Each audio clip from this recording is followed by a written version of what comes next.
95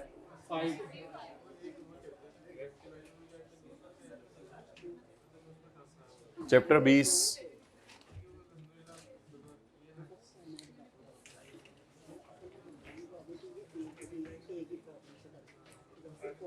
इस 7 वाले से पूछें कि आना होता है या रोजाना आना होता है। ये तुमने क्या शोल प्रोग्राम लगाया हुआ है। Page 584 exemption, page 584 exemption.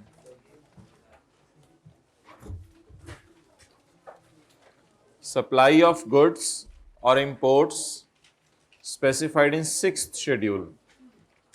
ये जो हमारे लॉ का 6th शेड्यूल है ना, 6th शेड्यूल, इसकी बात होने लगी है।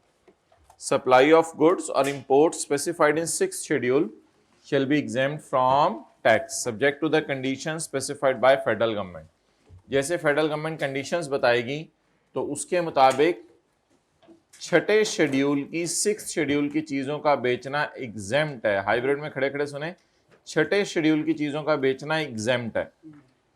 ओके, अगर फेडरल गवर्नमेंट चाहे तो कभी भी अगर सर्कमस्टांसेस एग्जिस्ट करें इमीडिएट एक्शन लेने के लिए, national security, natural disaster, food security या इमरजेंसी सिचुएशन, और दो मुल्कों के दरमियान या दो से मुल्कों के दरमियान मुआहदा हो रहा हो, तो हुकूमत कोई भी चीज एग्जेम्प्ट कर सकती है फ्रॉम होल और पार्ट ऑफ सेल्स टैक्स। तो फेडरल गवर्नमेंट में एग्जेम्प्ट एनी टैक्सेबल सेल और इंपोर्ट। ये जीरो रेट में भी लिखा हुआ था, तो गवर्नमेंट की मर्जी है कि सैलाब आने पे चीजों को जीरो रेट करे या सैलाब आने पे चीजों को एग्जेम्प्ट करे। कई दफा गवर्नमेंट बहुत रहमदिल होती है, एग्जेम्पशन में be allowed from any previous date, exemption किसी प्रीवियस डेट से भी दे देती है। लेकिन बहरहाल बोर्ड नेशनल असेंबली के सामने सारे नोटिफिकेशंस जो फाइनेंशियल ईयर के अंदर आए हैं वो पेश करेगा। नोटिफिकेशंस कौन से वाले, यानी जिनमें नोटिफाई किया गया है कि फला फला इनकम जो है वो माफ कर दी गई है। तो आज तो अगर कभी सेल एग्जेम्प्ट कर दी जाए हाइब्रिड में लेट आने पे, तो फिर ऐसी सूरत के अंदर जो है वो बोर्ड नेशनल असेंबली को बताएगा कि इस साल मैंने कौन कौन सी सेल एग्जेम्प्ट की है।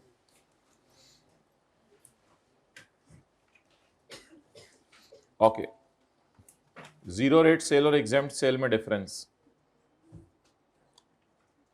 आपको पता है। जीरो रेट सेल एक सेल है जो चार्ज होती है जीरो रेट पर, एग्जेम्प्ट सेल एक सेल है जो एग्जेम्प्ट है।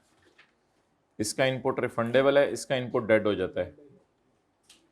इसमें एक्सपोर्ट्स आती हैं अगर कोई चीज़ एफपीआर बता दे या 5th शेड्यूल वाली चीज़ें, और इसमें 6th शेड्यूल वाली चीज़ें आती हैं फेडरल गवर्नमेंट या एफबीआर और भी कुछ चीज़ें बता सकता है। तो ये फ़र्क है, इसमें 6th शेड्यूल वाली चीज़ें आती हैं, इसमें 5th शेड्यूल वाली चीज़ें आती हैं, इसमें एक्सपोर्ट्स भी आती हैं। जो बंदा जीरो रेट सेल कर रहा है उसको अपने आप को रजिस्टर कराना ज़रूरी है, बहुत ज़रूरी है। और जो बंदा एग्जेम्प्ट सेल कर रहा है, होली कुरान सेल कर रहा है, उसे अपने आप को रजिस्टर कराना ज़रूरी नहीं है। अच्छा, एक बात याद रखिएगा, आजे एग्जेम्पशन जो है वो कई एतबार से है। कुछ पर्सन्स एग्जेम्प्ट है और कुछ गुड्स एग्जेम्प्ट है।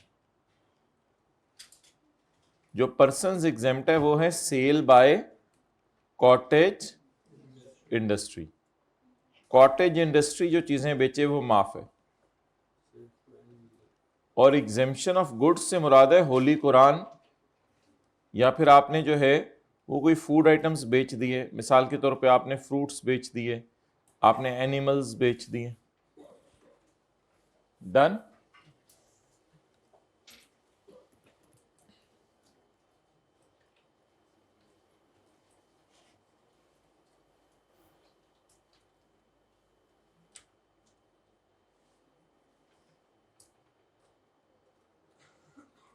ओके,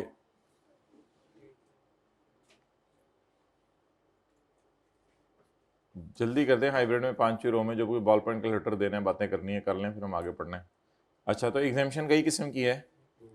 कुछ पर्सन्स हैं जैसे सेल बाय कॉटेज इंडस्ट्री, उनकी सेल एग्जेम्प्ट है। और कुछ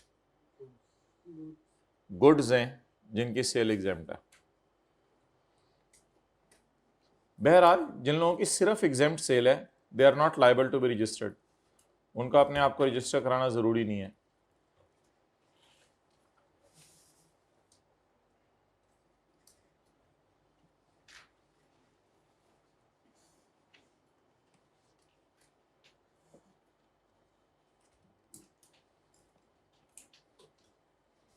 बारिश हुई तो कीड़े अपने बिलों से बाहर निकल आए।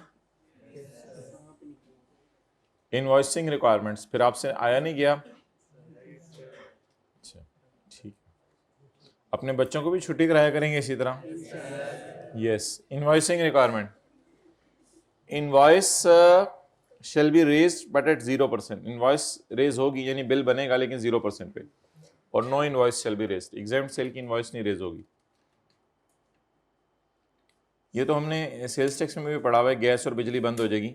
एफबीआर को ये ताकत अवेलेबल है कि जो बंदा किसी बंदे की गैस और बिजली बंद कर दे, while notifying the gas and distribution companies, gas और इलेक्ट्रिसिटी कंपनीज को बता के, any person including tier 1 retailer, कोई भी बंदा including tier 1 retailer fails to register for sales tax purpose, sales tax में अपने आप को रजिस्टर ना करवाए, या रजिस्टर करवा ले टायर 1 रिटेलर लेकिन बाद में अपने आप को एफबीआर के सिस्टम से इंटीग्रेट ना करवाए। तो एनी पर्सन से मुराद तो कोई भी हो सकता है ना,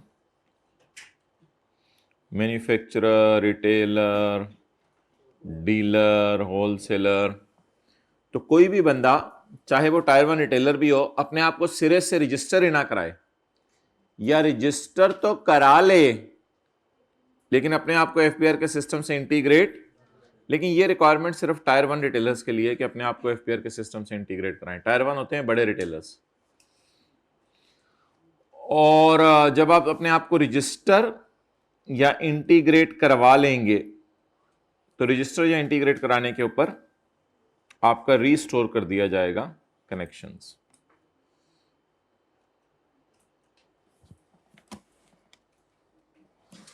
ओके अच्छा, जो बंदा भी पाकिस्तान में टैक्सेबल चीज़ें बेच रहे हैं, चाहे वो ज़ीरो रेट बेच रहे हैं, किसी भी कैटेगरी में आ रही हैं, is required to be registered. कौन कौन से लोग पाकिस्तान में रिक्वायर्ड टू बी रजिस्टर्ड हैं? सारे मैन्युफैक्चरर सिवाय उनके जो कि छोटी सी इंडस्ट्री हैं। A retailer who is liable to pay sales tax, except such retailer required to pay sales tax through electricity bill. A retailer who is liable to pay sales tax, एक retailer जिसने क्या जमा करवाना है? Sales tax जमा करवाने हैं। A retailer who is liable to pay sales tax, तो जिस रिटेलर ने सेल्स टैक्स जमा करवाना है मेरे भाई, वो कौन सा रिटेलर है? That is a tier 1 retailer, बड़ा retailer. A retailer who is liable to pay sales tax, तो ये है टायर 1 रिटेलर, इसने अपने आप को रजिस्टर करवाना है। और retailer except retailer required to pay sales tax through बिजली का बिल, ये है other than tier 1 retailer. Tier 1 के अलावा, यार उसको पता करो, कोई पेन है उससे पूछो।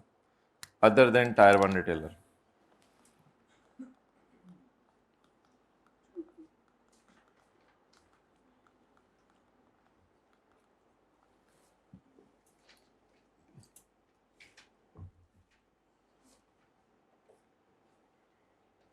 भाई क्या ये टखनों तक पानी था या घुटनों तक पानी था घर के उसके बाहर फ्लैट तक?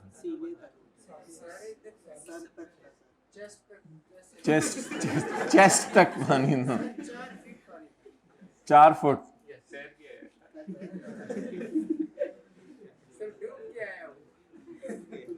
नहीं आप तो नहीं आए थे, नहीं आए थे, रोड क्रॉस कर रहे थे फिर गिर गया। अच्छा, फिर आपने हमें बताना था ना, फिर नहीं आए, तो फिर क्लास में आए थे कपड़े चेंज करके? क्लास खत्म हो गई। तो ये बताओ ना, मैं कह रहा हूँ आया थे, कह रहे थे मैं आया था। एन इम्पोर्टर, एक इम्पोर्टर ने भी अपने आप को रजिस्टर करवाने, एक होलसेलर और डीलर एंड डिस्ट्रीब्यूटर ने भी अपने आप को रजिस्टर करवाने। तो पॉइंट ए दोबारा पढ़ें। हर मैन्युफैक्चरर ने अपने आप को रजिस्टर करवाने सिवाय कॉटेज इंडस्ट्री के। हर रिटेलर ने अपने आप को रजिस्टर करवाना है अदर देन टायर 1 रिटेलर। हर इंपोर्टर, हर होलसेलर, हर डीलर, हर डिस्ट्रीब्यूटर ने अपने आप को क्या करवाने, रजिस्टर करवाना है।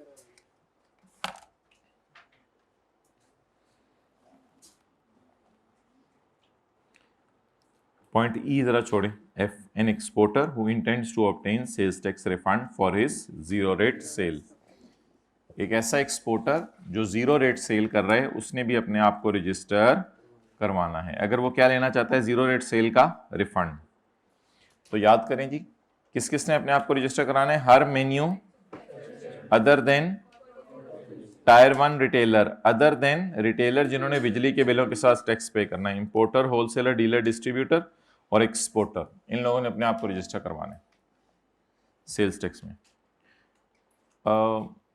ये हमने इनपुट आउटपुट के डेफिनेशन में पढ़ा था कि फेडरल एक्साइज ड्यूटी रिकवर की जाती है as if it were a sales tax, जिस तरह सेल्स टैक्स रिकवर किया जाता है। तो a person required under other federal law, other federal law से मुराद समझ लें फेडरल एक्साइज एक्ट।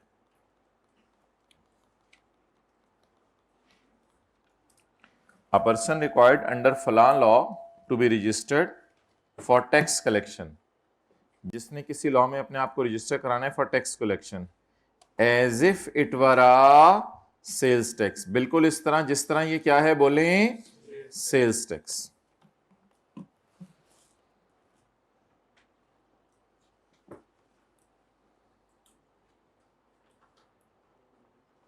चलें जी आगे। A person required under federal excise law or provincial law to be registered for the tax collection, tax लेने के लिए लोगों से इसने अपने आप को रजिस्टर करवाना है। ये कौन सा टैक्स है? As if it were a sales tax. जो लोग इंगेज नहीं हैं making taxable sale in Pakistan, if require registration for import or exports or under any provisions of कानून or any other federal law may apply for registration। दोबारा पढ़ें। जो लोग engage नहीं हैं in making of taxable sale in Pakistan, Pakistan में नहीं जो लोग चीजें बेच रहे, टैक्सेबल चीजें पाकिस्तान में नहीं बेच रहे, लेकिन शायद इंपोर्ट कर लेते हैं कभी कभी चीजें, लेकिन आगे बेचते नहीं हैं, या एक्सपोर्ट्स कर रहे हैं और पाकिस्तान में नहीं बेच रहे चीजें, इसको छोड़े। तो persons not engaged in making taxable sale in Pakistan if require registration for import और एक्सपोर्ट और under any provisions of this act और मेड और फेडरल लॉ, बस इसको काट दें, मे अप्लाई फॉर रजिस्ट्रेशन। वो लोग भी रजिस्ट्रेशन के लिए अप्लाई कर सकते हैं जो पाकिस्तान में सेल नहीं भी कर रहे, यानी एक्सपोर्ट कर रहे हैं, उन्होंने भी अपने आप को रजिस्टर करवाना। हाँ, इंपोर्ट करके आमतौर पे उन्हीं को रजिस्टर होना पड़ता है जिन्होंने आगे एक्सपोर्ट करनी है। दोबारा कोई एक्सपोर्ट भी करते हैं कई लोग चीज़ें इंपोर्ट, उन्होंने अपने आप को रजिस्टर करवाना है। वैसे कोई चीज़ इंपोर्ट करे अपने लिए तो फिर नहीं। The registration shall be regulated in manner specified by board. Registration का तरीका कौन बताएगा? बोर्ड। ये रिकॉर्ड्स और टैक्स इनवॉइसेस हमने पढ़ लिया हुआ है। अच्छा जी, audit of sales tax affairs, इसको भी छोड़ देंगे हम। Drawing of samples, samples draw करना, और मुझे याद कराइएगा आज कल वाला रिवाइज भी करना है। ड्राइंग ऑफ सैंपल्स, अगर कभी आपकी चीजों के सैंपल लेके जाने पड़े टैक्स वालों को, तो वो बहुत ज्यादा सैंपल नहीं लेके जाएंगे, बहुत मिनिमम सैंपल लेके जाएंगे, और लेके जाते हुए बता के जाएंगे, चोरी करके नहीं लेके जाएंगे। कोई केमिकल आप बेच रहे हैं उसका सैंपल ले जाएंगे ताकि उसकी वैल्यू ऑफ सप्लाई निकल सके। जब किसी ऑफिसर को जरूरत पड़े सैंपल की चीजों के ताकि वो आपका टैक्स निकालें, उनकी वैल्यू निकालें, या कोई भी रीजन हो, तो ही मे रिमूव, ही से मुराद officer, officer may remove a minimum quantity ले जाए for enabling proper examination. While taking the sample, person in possession of goods shall be informed। तो जब सैंपल लेके जाएंगे आपको बता के जाएंगे। And an opportunity will be given, और आपको एक मौका दिया जाएगा An opportunity will be given to taxpayer to and an opportunity will be given to taxpayer to sign the representative sample so drawn. जो वो लेके गए हैं उसकी जो है वो साइन करने की एक अपॉर्चुनिटी दी जाएगी, and to take a corresponding sample for his record, और कॉरस्पॉन्डिंग सैंपल एक अपने रिकॉर्ड के लिए भी वो टेक्स्ट पे रखा करेगा। जरा बात गौर से सुनिएगा, जब सैंपल लेके जा रहे होंगे तो एक सैंपल तो वो लेके चला जाएगा, एक सैंपल तो वो, ऑरेंज वाला किधर है, एक सैंपल तो वो लेके चला जाएगा।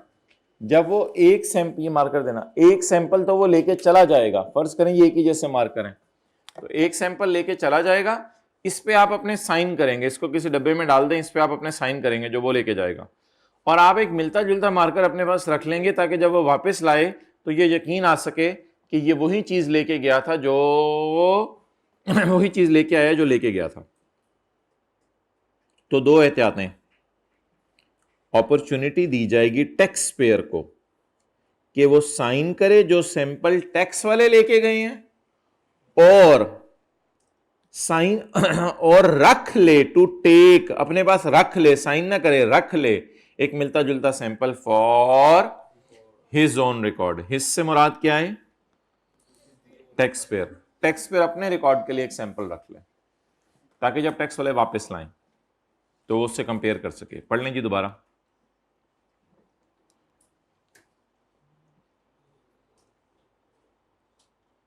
जब कभी टैक्स वालों को सैंपल की ज़रूरत पड़े टैक्स निकालने के लिए, उनकी वैल्यू के लिए, या तो वो लोग रिमूव कर लेंगे थोड़ा सा सैंपल लेके जाते हुए वो बंदे को बताएंगे, चोरी करके नहीं लेके जाएंगे, और एक मौका दिया जाएगा बंदे को कि वो साइन कर दे जो सैंपल वो लेके जा रहे हैं, और एक मिलता जुलता सैंपल अपने रिकॉर्ड में रख ले, और sample shall be taken against a proper रसीद।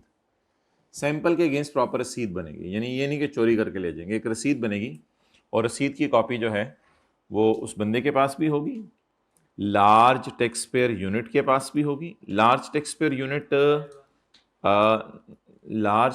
यूनिट जो है वो एफबीआर के ऑफिस को कहते हैं, बड़े बड़े शहरों में एफबीआर के ऑफिस को, और रीजनल टैक्स ऑफिस भी एफबीआर के ऑफिस को कहते हैं छोटे शहरों में।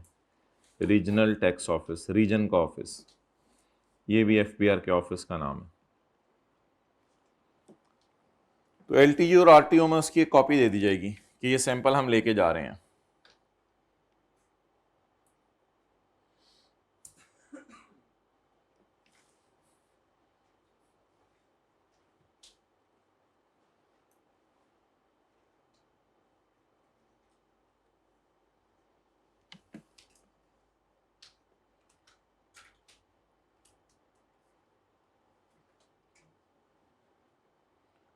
ओके, ट्रांजैक्शंस बिटवीन जानने वाले, ट्रांजैक्शंस बिटवीन जानने वाले, द कमिश्नर और एन ऑफिसर में in case of transaction between जानने वाले determine the transfer price. Transfer price यानी कि जानने वाले ने आपस में कितने की चीज़ें बेची हैं, जो कि क्या होनी चाहिए चीज़ों की? Fair value in an arms length transaction. Arms length transaction क्या होती है? मार्केट प्राइस पे डील होनी चाहिए या मार्केट प्राइस के बगैर? मार्केट प्राइस पे। आर्म्स लेंथ होती है बाजू के फासले पे, यानी एक फेयर डील होनी चाहिए। द बोर्ड में prescribe rules for this purpose, board इसके लिए रूल बना देगा। तो जानने वालों के दरमियान ट्रांसफ़र प्राइस तय होनी चाहिए, सेल प्राइस, कहीं ऐसा ना हो कि वो फेयर वैल्यू से कम हो। तो आर्म्स लेंथ ट्रांजैक्शन से मुराद है फेयर मार्केट वैल्यू, यानी फेयर मार्केट वैल्यू पे डील होनी चाहिए।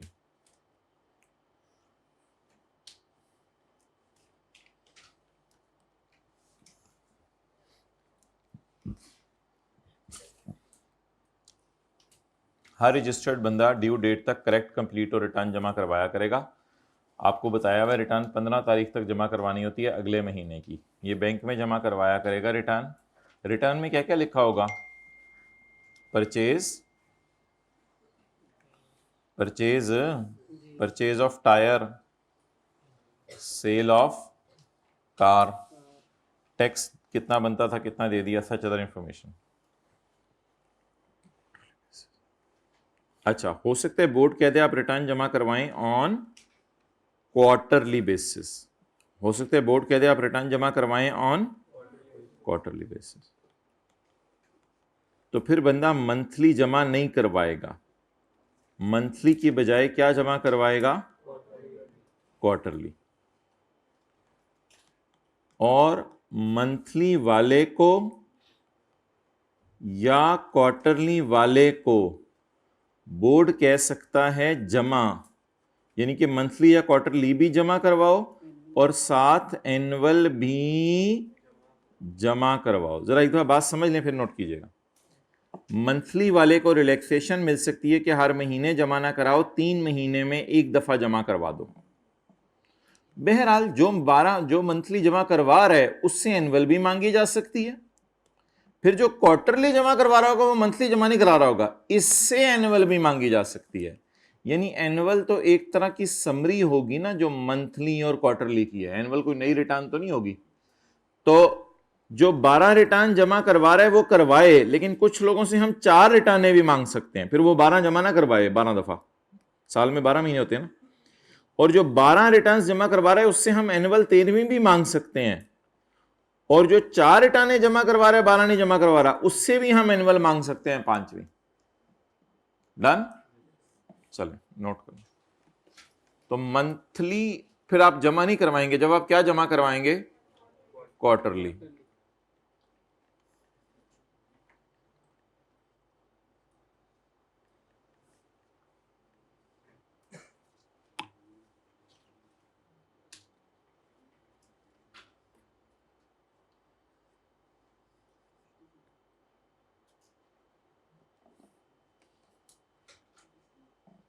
ओके,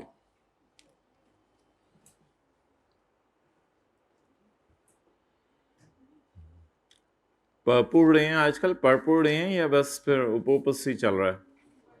ऊपर से अगर चल रहा है तो इट्स रियली अलार्मिंग ना हो, सायरन बजने चाहिए आपके घर के करीब फिर कि इन इलाके में एक बंदा रहता है जो अपने फ्यूचर से खेल रहा है। लोग फुटबॉल से खेलते हैं, लोग जो है वो बैडमिंटन खेलते हैं, लोग स्विमिंग करते हैं, ये अपने फ्यूचर से खेलता है। The board may require any person to submit return on quarterly basis instead of monthly, फिर मंथली जमा नहीं करवाएंगे। और उसके बाद the board may require any person to submit return annually in addition to monthly और क्वार्टरली, लेकिन जो एनुअल होगी वो क्या होगी, इन एडिशन टू मंथली और क्वार्टरली।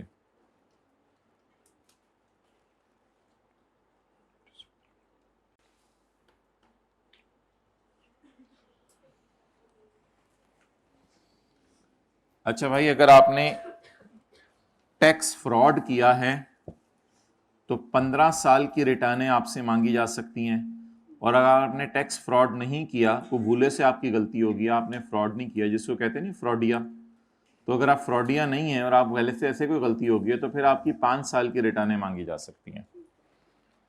तो बताएं जी, नोटिस में be issued with in 15 years of fraud cases and 5 years for other cases, other than fraud. यानी अगर ऑफिसर का दिल चाहे तो वो किसी बंदे को कह दे कि जो रिटर्न उसने जमा नहीं कराई हुई, ओवर ड्यू का क्या मतलब होता है, नॉट फाइल्ड ऑन 15th को जमा नहीं करवाई थी ना, not filed on due date लिख लें, ठीक है, not filed on due date.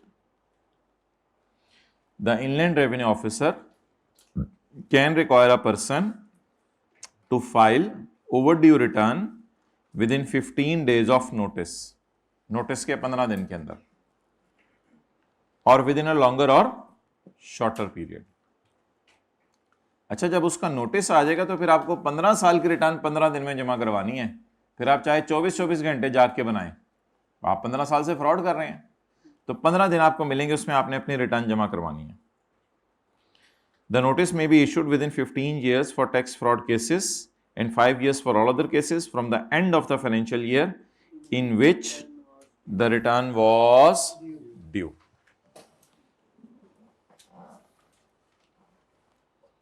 अच्छा जी, चले जाइए आप लोग आगे, मैं जरा पढ़ा लूं ये वाला सफा।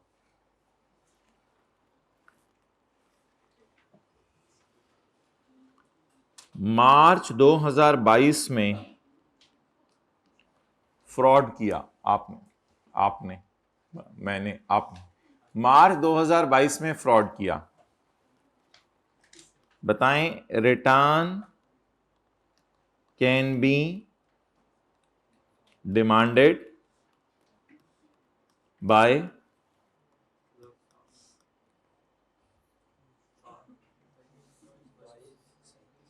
पहले बढ़ गए जी 15 साल फ्रॉड वाले में, बाकी में 5 साल। अब मैंने डेट पूछी है। अच्छा, आप लोगों ने ना 27 वाले तो चुप रहे ना, मैं फ्रॉड के केसेस की बात कर रहा हूं। अच्छा मेरे भाई, आप लोगों ने ना from the end of financial year गिनना है। रिटर्न ड्यू कब थी? From the end of the financial year in which return was due. Return was due on 15 April 22। Return was due on when it was due. और बोले ना 15 अप्रैल 22 को due थी, उसका 30 जून बताएं कौन सा है। From the end of financial year लिखा हुआ है ना भाई, ये समझ नहीं है बातें, ऐसे नहीं चलेगा। From the end of financial year लिखा हुआ है, इसका क्या मतलब है? 30 जून 22। अब 30 जून 22 से आगे 15 साल गिने।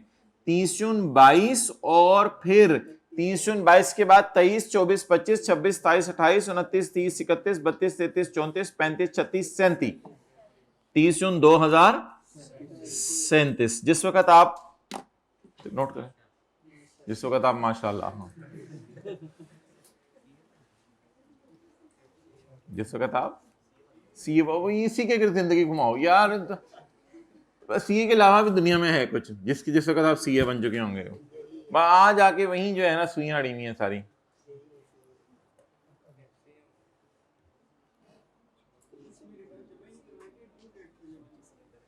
क्या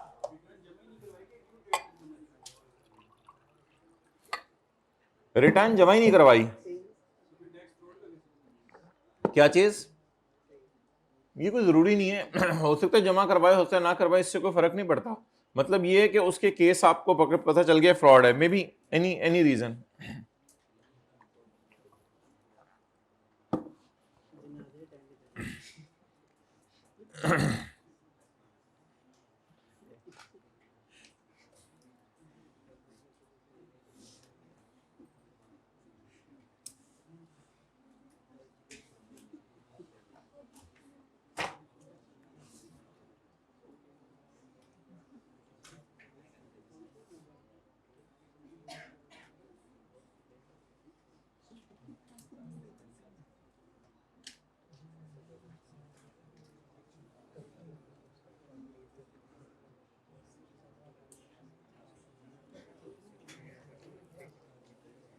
अच्छा जी,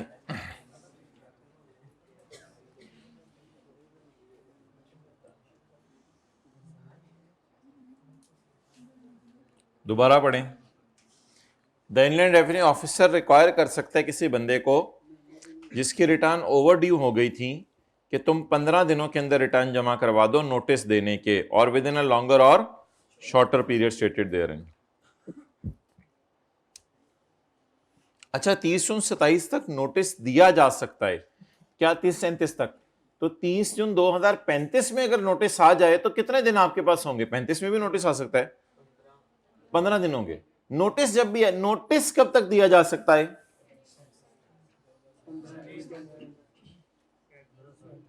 हाँ, और जब नोटिस दे दिया तो कितने दिन के अंदर अंदर? जैसे एक मिसाल दूं आपको, अम्मी आपको कहें कि बेटा तुम 8 बजे तक आ गए ना, तो मैं आपको तुम्हें जो है तुम्हें आते ही 15 मिनट के अंदर फ्रेश रोटी बना दूंगी। अब आप अगर 3 बजे पहुंचते हैं तो 3:15 तक आपको रोटी इंशाल्लाह मिल जाएगी। अगर आप 4 बजे पहुंचते हैं 4, लेकिन अगर आप 8 बजे के बाद पहुंचेंगे तो फिर चपेड़े ही मिलेंगी। ये बात समझ आई? थोड़ा सा जरा फोकस करें। अगर तुम 8 बजे तक आ गए, इसका मतलब ये नहीं कि तुमने 8 बजे आना है, तुम 8 बजे तक आ गए तो ये बड़ी टेक्निकल बातें अम्मियों ने आजकल शुरू कर दी हैं। अगर तुम 8 बजे तक आ गए तो मैं तुम्हारे आते ही विद इन 15 मिनट्स तुम्हें रोटी फ्रेश बना के दे दूंगी। तो अब व्हाट डज इट मीन कि आप 3 बजे जाएं, 3:30 बजे जाएं, 4 बजे जाएं, 5 बजे जाएं, उसके 15 मिनट के अंदर आपको चीज मिल जानी चाहिए। नेक्स्ट इधर ये मतलब है कि 15 साल के अंदर हम आपको नोटिस भेज सकते हैं, लेकिन नोटिस तो ये तो नहीं कि नोटिस 15 साल के अंदर भेज सकते हैं का मतलब है 2037 में नोटिस आएगा। नोटिस सोचते हैं 2026 में आ जाए आपको, क्या आपने रिटर्न जमा नहीं करवाई। तो जब नोटिस आएगा उसके कितने दिनों के अंदर अंदर आपने फिर जाके रिटर्न जमा करवानी है, with in 15 days. Okay, revision of return. Revision of return के लिए नीचे देखने को डायग्राम है।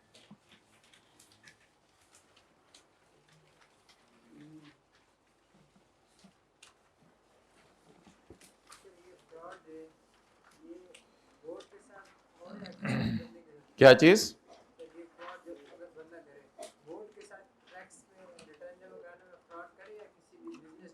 नहीं, मतलब ये कि बिजनेस में सेल्स टैक्स चार्ज ना करे और इसी तरह जो है वो टैक्स रिटर्न गलत जमा करवा दे।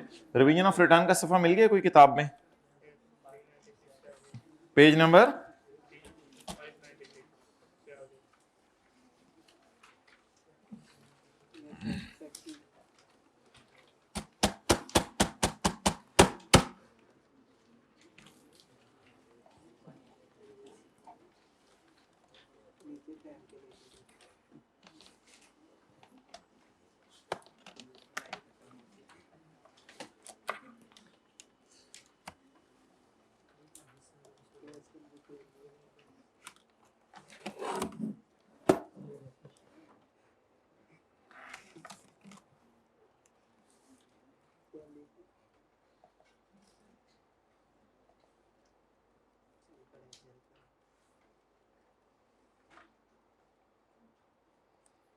आप छोटे से क्यों खुलते हैं बड़ा?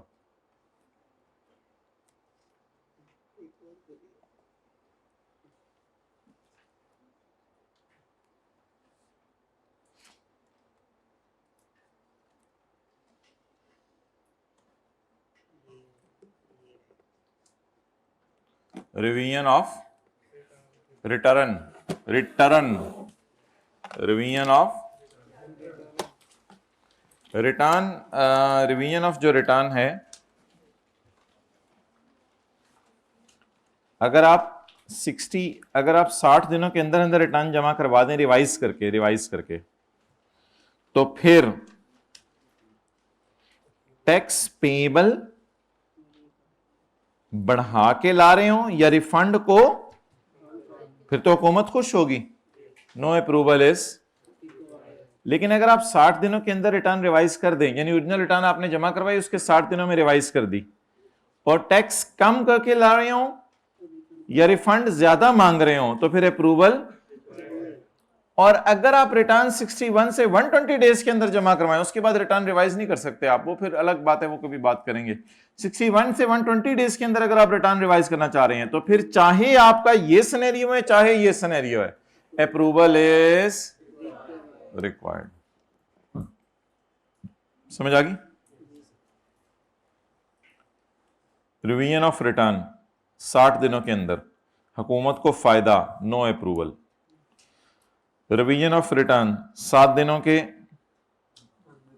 अंदर बट हुकूमत को नुकसान, रिवीजन ऑफ रिटर्न 60 से 120 दिनों में, अप्रूवल इज रिक्वायर्ड। एक रजिस्टर्ड बंदा कमिश्नर से अप्रूवल लेके रिटर्न को रिवाइज करके फाइल कर देगा टू करेक्ट एनी ओमिशन और रॉन्ग डिक्लेरेशन। आप कमिश्नर से इजाजत लेके इसको सही कर दें।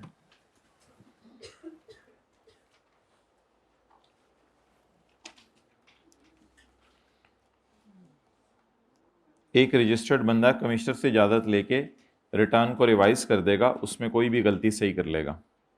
ये 120 दिनों में रिवाइज हो सकती है। Approval is not required if return is filed with in 60 days. अगर 60 दिनों में, वैसे तो अप्रूवल चाहिए, लेकिन अगर 60 दिनों में कर दें तो अप्रूवल नहीं चाहिए। सिर्फ कब? इफ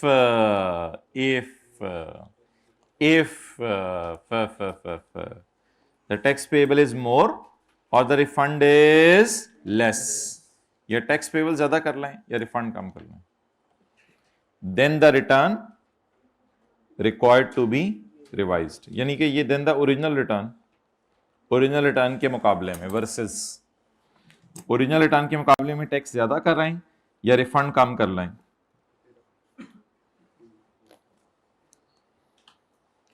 अच्छा जी, पॉइंट 4 अभी पढ़ते हैं हम। 5, बोर्ड अगर चाहे तो किसी भी बंदे को कह दे फर्निश करे समरी ऑफ इंपोर्ट, फर्निश करे समरी के नाम से एक आधे नंबर का सवाल आ सकता है। Summary of import, summary of purchase और summary of sale made during a tax month.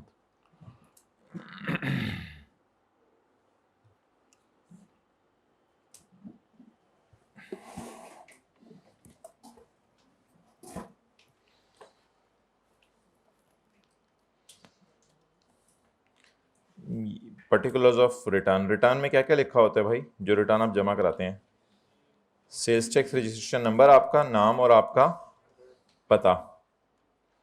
यानी कि फर्ज करें जनरल टायर के रिटर्न है तो जनरल टायर अपना ये सब कुछ लिख दे, अपने name address and registration number of buyers भी लिखे एंड NIC और NTN ऑफ अनरजिस्टर्ड पर्सन, ये काट दें आगे।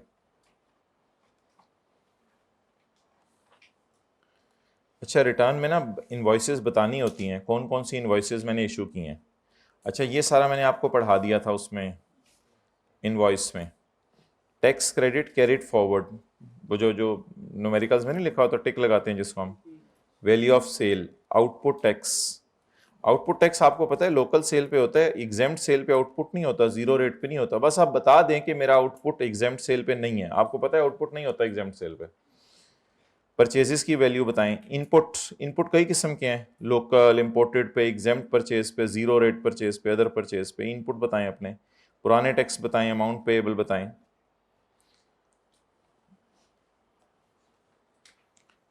अच्छा, ये बात बड़ी इंपॉर्टेंट है, ये आपने याद करनी है। अगर कोई सेल्स टैक्स आपका पेएबल नहीं है तो आप एक रिटर्न जमा करवाएंगे जिसका नाम क्या होगा? निल रिटर्न। अगर कोई सेल्स टैक्स आपका पेएबल नहीं है तो आप एक रिटर्न जमा करवाएंगे जिसका नाम क्या होगा? निल रिटर्न। इसकी मिसाल लिखें, शॉप बंद फॉर 1 मंथ, 1 महीने के लिए आप हज करने चले गए, कोई बात हो गई, आपने शॉप बंद कर दी 1 महीने के लिए, तो परचेज कितनी? 0, सेल कितनी? 0, तो कौन सी रिटर्न जमा करवाएंगे? निल रिटर्न जमा करवाएंगे। अच्छा जी, ये सारा हमने पढ़ा हुआ है चैप्टर नंबर 15 में, याद है ना? एब्सेंस फ्रॉम पाकिस्तान, सिकनेस और अदर मिस एडवेंचर, और ये सारा आप जाके देख लीजिएगा, वहीं से कॉपी पेस्ट हुआ हुआ है। चैप्टर 15 में पता नहीं कौन सा सेक्शन था, सेक्शन था 119, सेक्शन 119 था, as it is copy paste हुआ हुआ है जी। स्पेशल रिटर्न्स, सेक्शन 26 की रिटर्न के अलावा, चलें ये छोड़ने पर 1-2 मिनट लगेंगे इन चीज़ों पे, ये हम कर लेंगे इंशाल्लाह अगली क्लास में।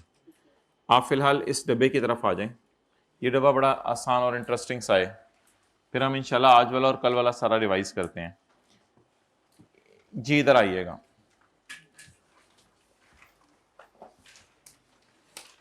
उसी सफ़े पे वापस।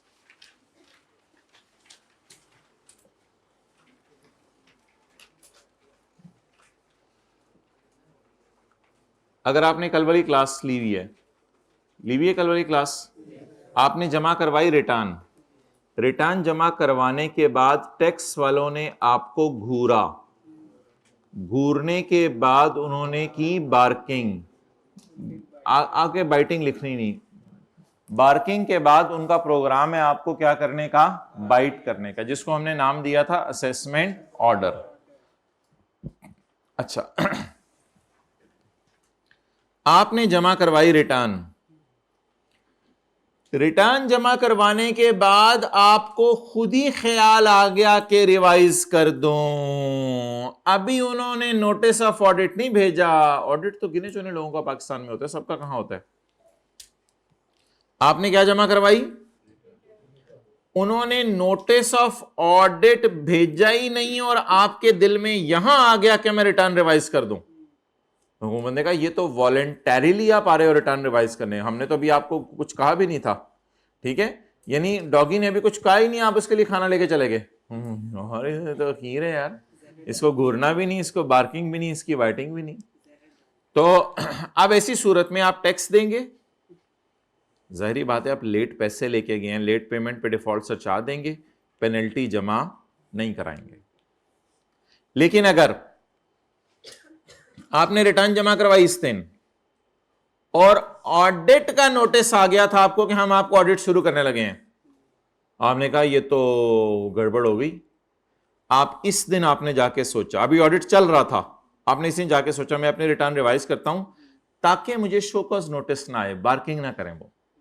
आपने घूरने के बाद ही उसको जो है वो दूध डाल दिया, डॉगी को पीते, तो आप घूरने के बाद ही सीरियस हो गए। अब आप टैक्स जमा करवाएं, डिफॉल्ट सरचार्ज जमा कराएं, पेनल्टी की अमाउंट हमारे सिलेबस में नहीं है। अगर पेनल्टी ₹1,00,000 है तो उसके 25% जमा करा दें, अगर पेनल्टी 10,000 है तो ₹2,500 जमा करवा दें, अगर पेनल्टी ₹100 है तो ₹25 जमा करवा दें। पेनल्टी सारी जमा ना करवाएं, सिर्फ कितने %? लेकिन अगर आप ढीठ हैं, आप कहेंगे यार अभी घूरा ही तो है इसने क्या करना है और वो फिर भौंकने लग, अब भी आपके पास ऑप्शन है। अगर आप अपने आप को कटवाने से बचवाना चाहते हैं, बोलें, अगर आप आपको अपने आप को वडवाने से, कटवाने से बचवाना चाहते हैं तो अब भी आप रिटर्न रिवाइज कर दें, यहां पे कर दें, लेकिन बाइटिंग से पहले पहले, असेसमेंट ऑर्डर से पहले पहले। अब अगर आप रिटर्न रिवाइज कर दें तो tax plus default surcharge plus 100% penalty. लेकिन इसका फायदा होगा ना एक, अब आपके घर असेसमेंट ऑर्डर नहीं आएगा। असेसमेंट ऑर्डर आपके घर आ जाना एक बदनामी होती है। अब आपके घर असेसमेंट ऑर्डर नहीं आएगा। असेसमेंट ऑर्डर का मतलब होता है अब आप हुकूमत के नोटिस के मुताबिक टैक्स जमा कराएं। अभी तो आपने वॉलंटरीली खुद जमा करवा दिया।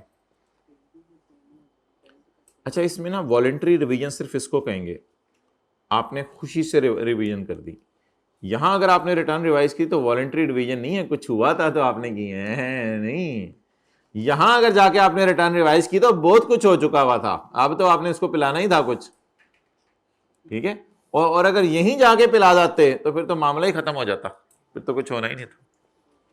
तो मतलब ये साबित ये हुआ कि पहले से ही दोस्ती लगा के रखा करे अपने इलाके के। मैंने तो नहीं कहा कुछ। अच्छा जी, तो अगर 16 फरवरी को आपको ख्याल आ गया तो येलो, अगर 4 मई को ख्याल आ गया तो, और अगर 2 जून को ख्याल आया तो, ये डेट्स ऐसे ही हमने अपनी तरफ से डाली हैं ऐसी।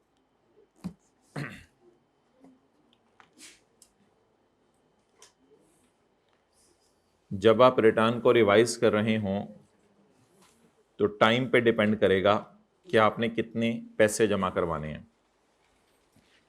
जब भी आपके ख्याल में आ जाए, अच्छा ये कोई नोटिस नहीं है, ये नोटिस पढ़ के ना बच्चे शो कॉज नोटिस समझ लेते हैं, ये नोटिस नहीं है कोई, ये हुकूमत की तरफ से नोटिस नहीं आया। ये नोटिस का मतलब है टीपी को ख्याल आया, जैसे ऐसे ना जैसे बैठे बैठे आप मरी पहुंच जाते हैं कभी, ये उस किस्म का ख्याल है। बैठे बैठे आप बर्गर खाने लगे, ये इस तरह की बर्गर बच्चे नहीं होने चाहिए वैसे। Whenever it comes to his ख्याल, जब भी आपके ख्याल में आ जाए, बिफोर रिसीट ऑफ ऑडिट का नोटिस नहीं आया था बट आपको ख्याल आ गया कि मैं रिटर्न रिवाइज कर रहा हूं,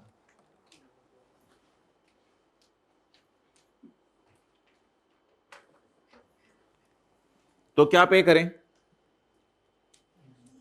टैक्स पे करें जो आपने मारा है, डिफॉल्ट और पेनल्टी पे। लेकिन अगर दौराने ऑडिट आपको ख्याल आया बट बिफोर रिसीट ऑफ, देखें इधर, दौराने audit but before show cause notice, enjoy करें, दौराने audit but before show cause notice, ऐसा ही है। और इधर क्या लिखा हुआ था? बिफोर नोटिस ऑफ ऑडिट, और इधर क्या लिखा हुआ है? दौराने ऑडिट बट बिफोर, और आखिर में क्या लिखा होगा, आफ्टर शो कॉज नोटिस। तो इसका नाम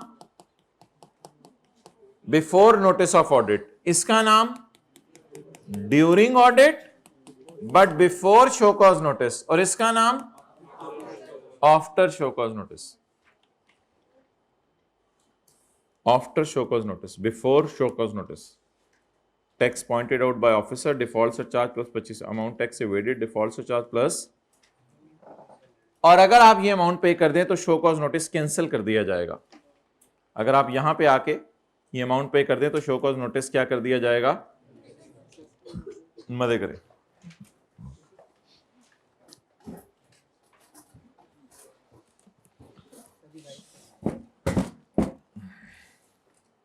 जी रिवाइज करने के लिए मैं देखता हूं अभी टाइम बचता है या नहीं। आज वाले पे तो नजर मारे ना, जरा कल वाला तो रिवाइज करवाया था वैसे एक दफा, वो आप ऑनलाइन भी ले सकते हैं। जरा आज वाले पे तो नजर मारे हमने क्या पढ़ा है। आए पेज नंबर 180, अच्छा बड़ी आसान सी चीजें हैं ये, पेज 584 पे।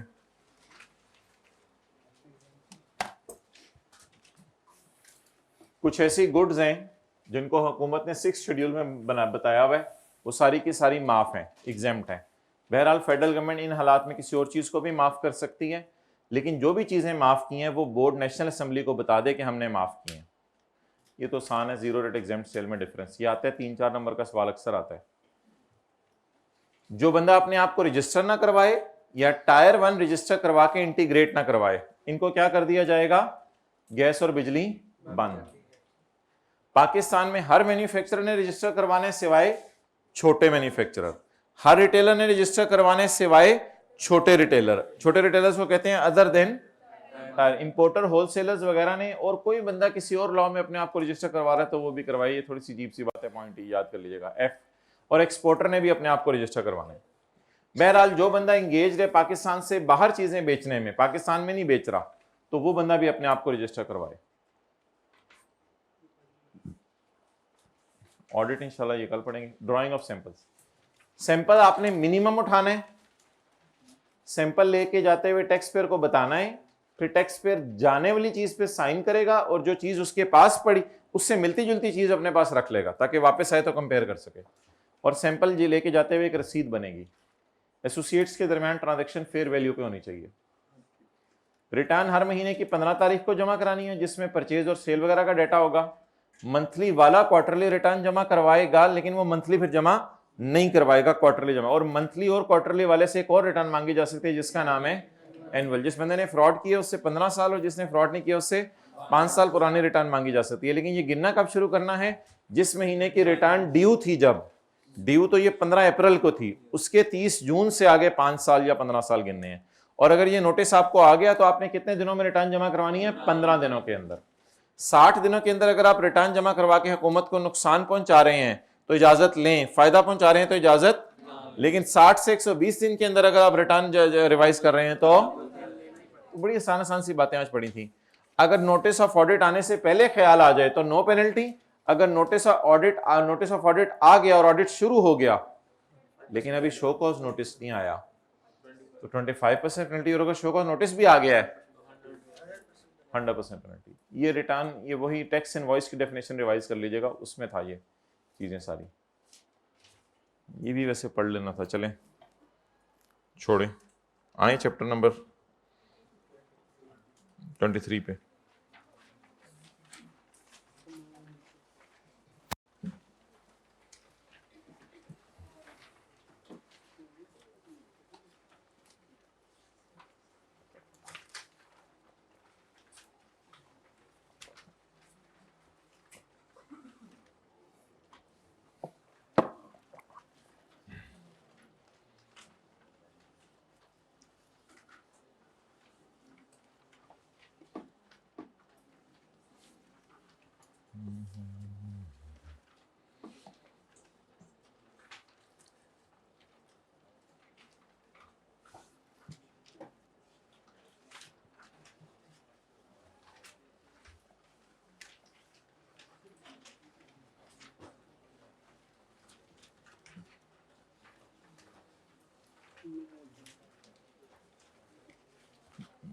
मेहरबान associates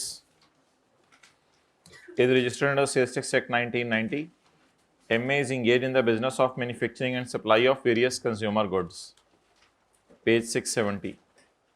Following information is available from MA's record for the month of August 2000. Purchases from registered persons. जी ऐसा ही है, इस फिगर में मसला है ना, इस फिगर में मसला है परचेजेस फ्रॉम अनरजिस्टर्ड पर्सन, इसमें कोई मसला नहीं है। एग्जाम इंक्लूड का लफ्ज़ ढूंढ लेना, ये इंक्लूड का लफ्ज़ लिखा हुआ है, ये इंक्लूड का लफ्ज़ लिखा हुआ है, ये इंक्लूड का लफ्ज़ लिखा हुआ है। बस अब ये देख लें इंक्लूड किस किस में है। टैक्सेबल गुड्स टू या फ्रॉम, तो ये परचेज होती है ना। किस फिगर में मसला है? इस फिगर में। आगे चलें। Taxable goods sold to unregistered persons, इस फिगर में मसला है।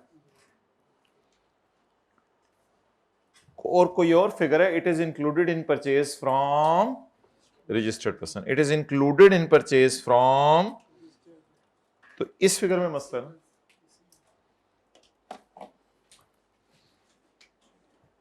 वो कहां लाके दिए थे आपने मुझे ज्योमेट्री वो?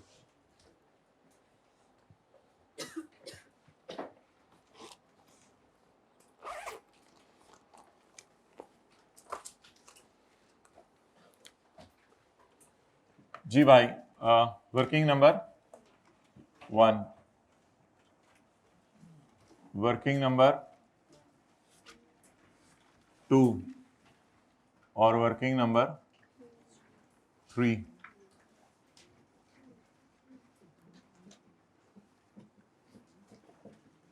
टैक्सेबल सेल,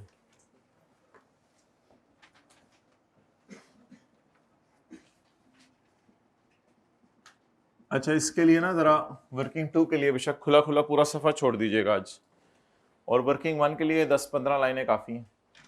बेशक हर वर्किंग अलग सफ़े पे कर लें, खुला खुला करें, कोई मसला नहीं। वर्किंग 1 एक सफ़े पे, वर्किंग 2 दूसरे पे, वर्किंग 3 तीसरे पे, ताकि कोई मसला ही ना हो। अच्छा जी, अच्छा हम ऑर्डर रजिस्टर नया ऑर्डर कर देते हैं फिर आज, अगर ये करने हमारे रजिस्टरों के साथ। छोटे रजिस्टर लेते ही आज एक, हम तो खुद छोटे हैं। Taxable purchase from registered person, जी कितनी है भाई? 4960, माशाल्लाह, नजर ना लगे आपको।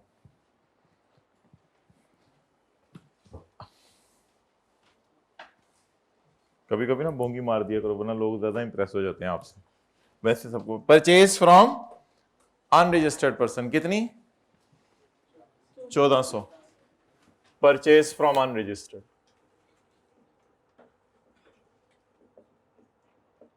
हाँ जी कितनी? 1400। ठीक है जी, खूबसूरत सा करके खराब सा नोट कर रहे हैं।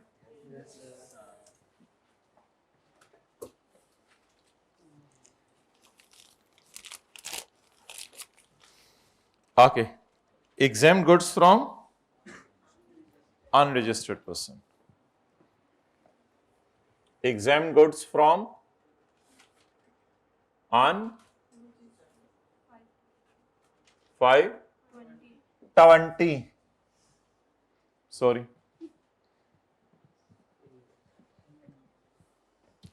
sale to registered person, sale to, कोई माशला नहीं है, कोई माशला मुशला है? No, no further tax, further tax, you know, no further tax, further tax, okay, no further tax, sale to registered 8650। You people are getting क्या हो रहा है? ओके, शुक्र है, ये हालात तो हो गए हैं, बेहतर हो गए हालात। सेल टू अनरजिस्टर्ड, बोले 160। अंदर अंदर क्यों रखा है इसको? क्योंकि मसला है। ये मसला कब से है?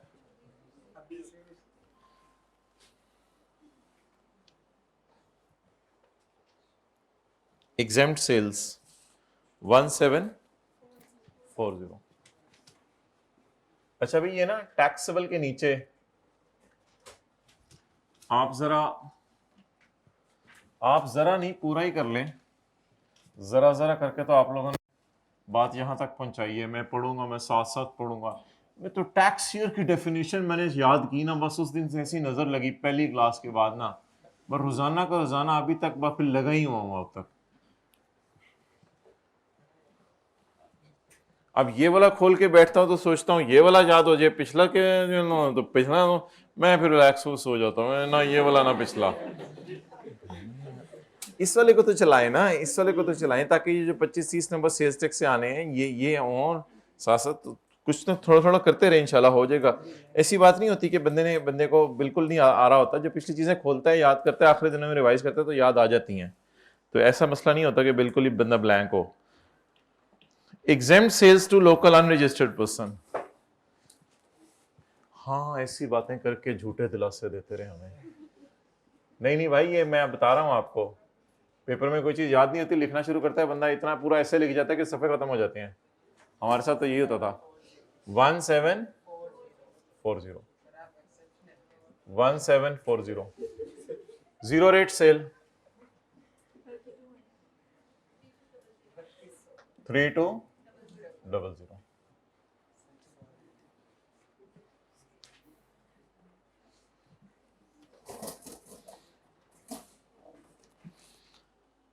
ओके,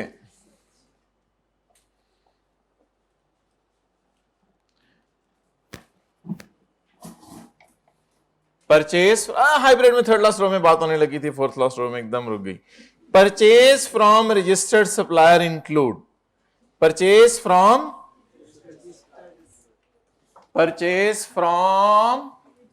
रजिस्टर्ड सप्लायर इंक्लूड 2,96,000 की चीजें जो सिर्फ और सिर्फ यूज हो रही हैं फॉर मैन्युफैक्चरिंग एग्जेम्प्ट सेल। ये परचेज सिर्फ किसके लिए यूज हो रही है? For exempt sale. निकल जाओ मेरी जिंदगी से। 296। और आप लोगों को तो मैंने कहा था वर्किंग 2 के लिए पूरा सफा छोड़ें, इसलिए आप लोग खुला खुला करके अब यहां पर जाके क्या करेंगे? Working 2.1 purchase for exempt sale, purchase for exempt sale. अच्छा, परचेज एग्जेम्प्ट नहीं है, परचेज फॉर एग्जेम्प्ट सेल है। परचेज टैक्सेबल है, परचेज टैक्सेबल है। ये देखें, परचेज टैक्सेबल है, यानी इस पे 18% दिया आपने। आगे यूज किस में हुई है? Purchases for exempt. थोड़ा थोड़ा होना शुरू हो गया है ना, ख्वाब में तो नहीं होता। कितनी? इनटू, इसको ले जाएंगे इंशाल्लाह, इसको ले जाएंगे ऊपर भी ले जाएंगे, ऊपर भी ले जाएंगे। आप हमने भी जाना है ऊपर इंशाल्लाह, इसको भी ले जाएंगे ऊपर कैंटीन पे चाय पीने। आप लोग क्या समझे थे? अच्छा जी, टैक्सेबल गुड्स फ्रॉम, हाँ क्या बोलो, क्या सवाल है? तो फिर हाथ क्यों खड़े किया था? अच्छा, मैंने कहा इतनी नॉर्मल बात पे भी कोई सवाल है इसका। अच्छा जी, material worth rupees 6, material worth rupees 675। अच्छा, परेशान क्यों जाते हो? मुस्कुराओ, दांत निकालो सारे 32। Material worth rupees 675 which is used for, ये देखें हम इधर खड़े हुए थे, रिलैक्स से एकदम ऐसे होने लग जाता है। Which is used for manufacturing export related sale. आमी अबू, ओए बीवी नीचे आई हुई है, बीवी बच्चे। अच्छा जी, दिस परचेज इज फॉर बोले,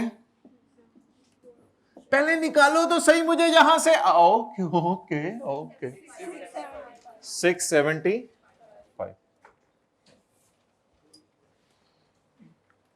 परचेज फॉर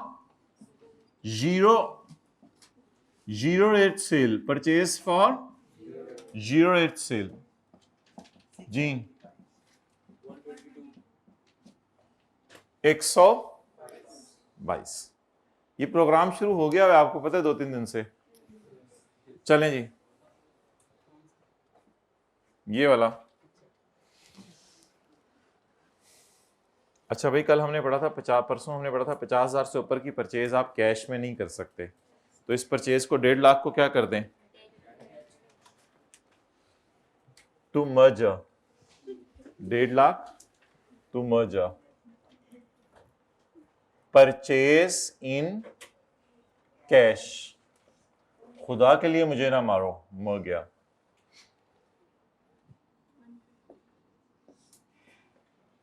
इनएडमिसिबल लिख दें आगे, यहां पे इनएडमिसिबल तीनों के साथ लिख दें, इनएडमिसिबल।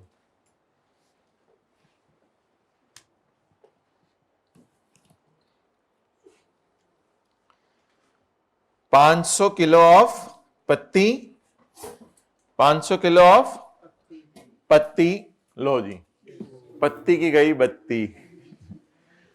500 किलो ऑफ पत्ती at a cost of 3,60,000 in 1 kilo की पैकिंग। 1 किलो 3,60,000 ज्यादा हो गया ना। अच्छा, 500 किलो, 500 किलो पत्ती 1-1 किलो की पैकिंग में अवेलेबल है। 500 किलो पत्ती 1-1 किलो की पैकिंग में अवेलेबल है। अच्छा बताएं, एक पत्ती कितने का है, जरा अंदाजा लगाएं ना, 1 किलो का पत्ती कितने का है। मुख्तलिफ रेट कैसे हैं भाई, देखो 3 लाख, अगर 500 किलो पत्ती हो और 3,60,000 का हो तो 1 किलो का पत्ती बताएं कितने का है, 3,60,000। अच्छा कितने कितने किलो की पैकिंग में पत्ती अवेलेबल है, देखिए किलो किलो की पैकिंग में अवेलेबल है ना, ये देखें लिखा हुआ सवाल में, 1-1 किलो की पैकिंग में पत्ती अवेलेबल है। तो हमारे वाला ये कितने कितने बनेंगे, तकरीबन 700। अच्छा जी, तो 500 किलो पत्ती purchase at a cost of 3,60,000 kilo kilo की पैकिंग में। ये थर्ड शेड्यूल का, थर्ड क्लास नहीं, तो थर्ड क्लास टी है, ये थर्ड शेड्यूल का आइटम है। ये क्या है, थर्ड शेड्यूल का आइटम है। इसकी रिटेल प्राइस 900 है। इसकी रिटेल प्राइस क्या है, आप मुझे बता दें ये परचेज में किस पे पड़ा हुआ है। वो एक दफा टूथब्रश हमने बात की थी, सेल में डले हुए थे, ये परचेज में किस पे पड़ा हुआ है, 700। लेकिन मेरे ख्याल से 720 आपको निकालने की जरूरत नहीं थी, आप पूरा 3,60,000 ही माइनस कर दें तो भी चलेगा। देखे ना, इसने परचेज प्राइस दे दी टोटल, लेकिन रिटेल प्राइस पर यूनिट दी, तो ठीक है, कोई मसला नहीं। अब आप लोग 500 ज़रब 720 करके निकालें या 3,60,000 ही निकाल दें। फिलहाल मुझे बताएं परचेज में कितने पे पड़ा हुआ है, इंक्लूड 500 किलो पत्ती फॉर 3 लाख। परचेज में पड़ा हुआ है, पहली वाली फिगर आपको पता है पड़ी होती है, परचेज में ये पड़ा हुआ है, लेकिन पड़ा कितना होना चाहिए, 3,60,000 या 500 ज़रब 900। अब क्या करें, 3,60,000 को निकालने जरा, 2-4 बंदे आए, माइनस 3,60,000 और परचेज कौन से आइटम की, थर्ड शेड्यूल जी, बोले 500 ज़रब, लेकिन ज़रब 18% भी कर देना, 718%। टोटल निकालना है तो टोटल निकाल लीजिएगा, वो कोई मसला नहीं, लेकिन 718% लगाते नहीं। 80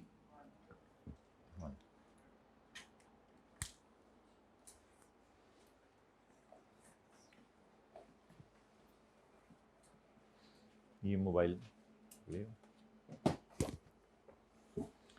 अब ये एडजस्टमेंट आराम से पढ़ लेंगे दोबारा, लेकिन जो मैंने काटा है वो नहीं, बाकी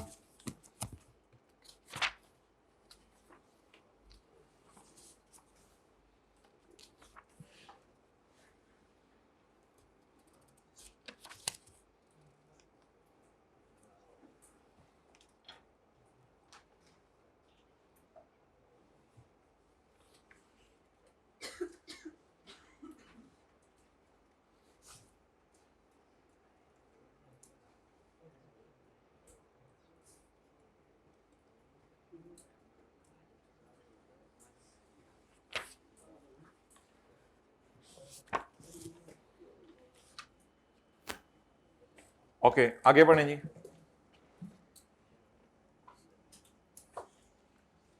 अच्छा, अगस्त के एंड तक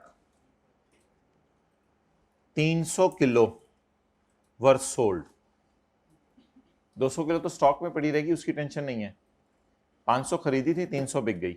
300 kilo were sold to an unregistered wholesaler at a price of 7।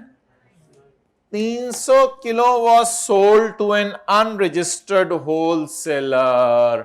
300 kilo was sold to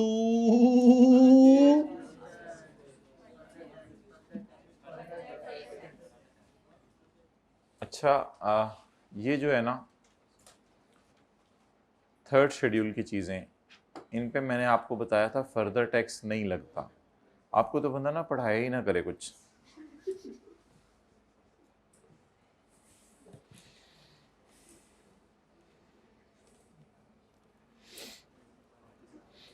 पहले ही इतनी टेंशन है, ऊपर से इस तरह की बातें करके ना रईस ही कैसा निकाल देते हैं। मैं समझ रहा था चैप्टर 20 में साथ साथ पढ़ रहा हूं।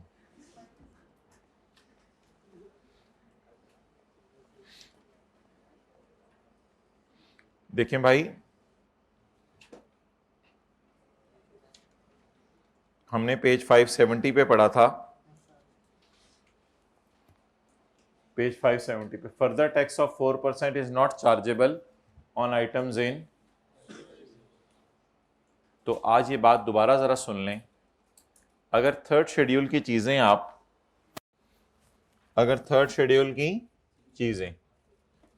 आप अनरजिस्टर्ड बंदे को भी बेच देना, आप उस पर 4% ज्यादा ले नहीं सकते, क्योंकि इस पे सेल पे 18% यही लगा होता है डब्बे पे। तो जमा इस तरह करके नहीं आपके अगले बंदे को बेच रहे हो चीज, अच्छा तो अनरजिस्टर्ड है, जमा 4%। तो इस तरह नहीं होता, ये प्रोग्राम नहीं चलेगा।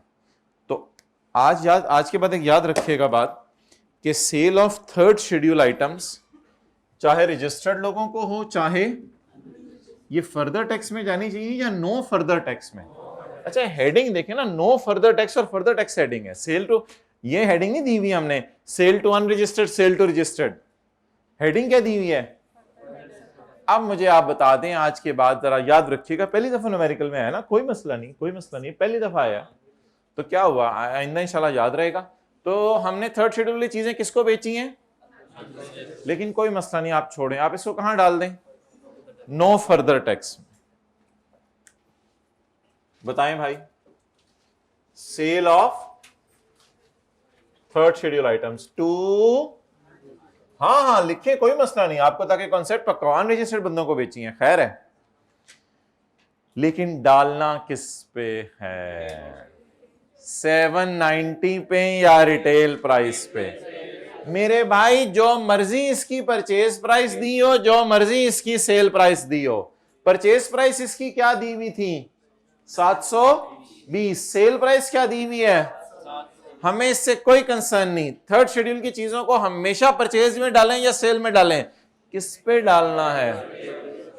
तो डालें रिटेल प्राइस पे। 300 ज़रब 900, 790 नहीं, डन। 300 ज़रब 900, 270।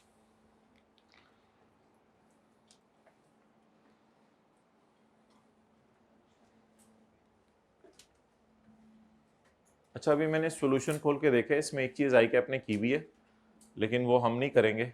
वो अब किताब का सॉल्यूशन आप लोग ना देखिएगा, वो हम नहीं करेंगे, क्योंकि वो चीज़ मेरे ख्याल से गलत है। उसने इसको यहां से निकाला हुआ है, यहां से ना उसने माइनस किया हुआ है 300 ज़रब 790 करके, समझ गए ना? उसने समझा कि सेल में पड़ा हुआ है। हालांकि यार ये तो जुल्म है ना, जब तक लिखा ना हो तो हम कैसे अज्यूम करेंगे कि सेल में पड़ा हुआ है? तो उसने ये थोड़ा सा जुल्म किया हुआ है इस सवाल में, तो ये मैं नहीं कर रहा इसको इस तरह। हम तो सिर्फ कब किसी चीज को किसी चीज से निकालते हैं? जब इंक्लूड लिखा हो।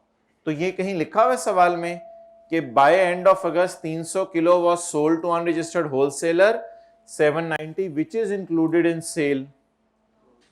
तो इसलिए मैं इसको नहीं कर रहा, बस सेल में पड़ा हुआ है नहीं पड़ा हुआ, कहां डालने ये मेरे डिस्कस करके बता दें। बहरहाल अगर हल्का फुल्का हो भी गया, किसी का आधा नंबर कटेगा, ये आई के अपने गलत किए, बहरहाल इसको छोड़ें। किसी ने कोई चीज गलत कर दी उसको नहीं कराना चाहिए हमें, किताब का सोल्यूशन में देखिएगा। तो बता दें ये थर्ड शेड्यूल के आइटम्स की सेल कहां डालनी है? हाँ जी, क्या माय डियर, क्या नोट लिखा हुआ है? इंक्लूड लिखा हुआ है। ओह माय डियर, इंक्लूड तो परचेजेस में है। ये फिगर परचेज में पड़ी है, ये फिगर परचेज में पड़ी है, ये फिगर परचेज में पड़ी है और ये फिगर परचेज में पड़ी है। बाकी फुल स्टॉप के आगे वाली फिगरें खुदा के लिए नहीं किसी चीज में पड़ी होती। ये तो फिर इनकम टैक्स में भी सारा का सारा उड़ जाएंगे हमारे कॉन्सेप्ट। पड़ी तो सिर्फ पहली वाली फिगर होती है। डन, चलें जी आगे। Taxables goods sold to unregistered person include goods worth rupees 3,20,000 which were sold to a distributor who did not provide CNIC or NTN details। जिसने CNIC या NTN की डिटेल्स देने से इनकार कर दिया। बहुत अच्छा हुआ, ये भी पहली दफा रिवाइज हो रहा है। ये हमने 1-2 दिन पहले पढ़ा था सेक्शन नंबर 8 में। सेक्शन 8 में पेज 578 पे हमने पढ़ा था sale made to unregistered distributor for which sale invoice do not bear। अगर अनरजिस्टर्ड बंदे का आप NIC लेना भूल जाएं तो भी आपका उस सेल का इनपुट क्या हो जाएगा? डेड हो जाएगा। Taxable goods sold to unregistered person include goods worth rupees 3,20,000 which was sold to a distributor जिसने NIC देने से इनकार कर दिया। बस यहीं तक रखें। इधर देखें आज सारे -320, इधर ही दोबारा लिखते हैं sale to unregistered distributor, no NIC, इसने कोई NIC या NTN देने से इनकार कर दिया जी। निकाल के 320 को यहां पर डाल दें। इसका फायदा आपको अभी बजाहिर कोई नजर नहीं आ रहा, लेकिन मैं इंशाल्लाह इसको अभी जब वर्किंग नंबर 2 में लेके जाऊंगा फिर आपको बताऊंगा इसका क्या करना है। फिलहाल इसको यहीं से निकाल के यहां पे डाल दें याद रखने के लिए, और इसके साथ एक अलार्मिंग साइन लगा दें। ये सेल टू अनरजिस्टर्ड नहीं है, ये सेल टू अनरजिस्टर्ड का भी आगे की कोई चीज है। सेल टू अनरजिस्टर्ड पर्सन में ऐसी सेल है जो बहुत बुरी है। अगर मैं कहूं सेल टू अनरजिस्टर्ड बुरी है, वैसे मैं कह रहा हूं सेल टू अनरजिस्टर्ड बुरी है, तो इस सेल को तो हम नॉर्मली बुरा कहते हैं। बुरी इसलिए कहते हैं कि इसमें 4% लगना है, लेकिन ये सेल टू अनरजिस्टर्ड डिस्ट्रीब्यूटर बुरी नहीं, ये क्या है? बहुत बुरी। फिर इससे आपको जरा बात अलग याद भी रहेगी पेपर में। तो सेल टू अनरजिस्टर्ड वैसे बुरी क्यों होती है, ये किसी को याद हो? वैसे पूछ रहा हूं, सेल टू अनरजिस्टर्ड बुरी क्यों होती है? इस पे एंड पे क्या लगना होता है? वो तो बुरी चीज है ना। लेकिन आज क्या है, सेल टू अनरजिस्टर्ड में ऐसा अनरजिस्टर्ड जिसका NIC भी नहीं मांगा था कि हुकूमत को पता ही ना चले हमने बेचा किसको है। ये तो हमने जुल्म कर दिया। फिर तो ये बहुत बुरी सेल है या बहुत बुरी सेल है? तो इसके साथ बुरी लिख लें, इसके साथ बहुत बुरी, लेकिन निकाल के इधर ही रखें, इसको कहीं और लेके ना जाएं। डन।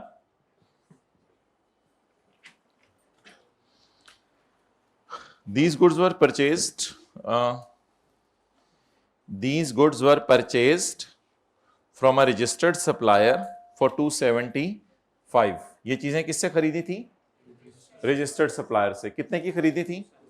275 की ड्यूरिंग अगस्त। ये तो खरीदी थी ना, बेच कितने की दी? 3,20,000 की। और ये फिगर परचेज में पड़ी है, परचेज में पड़ी है। कितनी है भाई? 275। परचेज फॉर, बोले बोले बोले बोले, फॉर सेल टू, बोले ना, अनरजिस्टर्ड डिस्ट्रीब्यूटर जिसका एनआईसी वगैरह नहीं लिया। ये परचेज कितनी है? जरा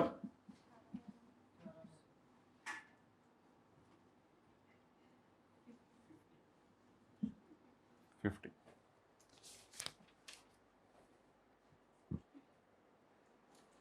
जिसको मैं बताता हूं मैंने परचेज से क्यों निकाला है।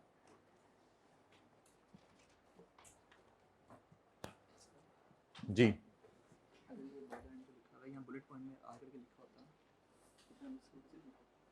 कहां पे?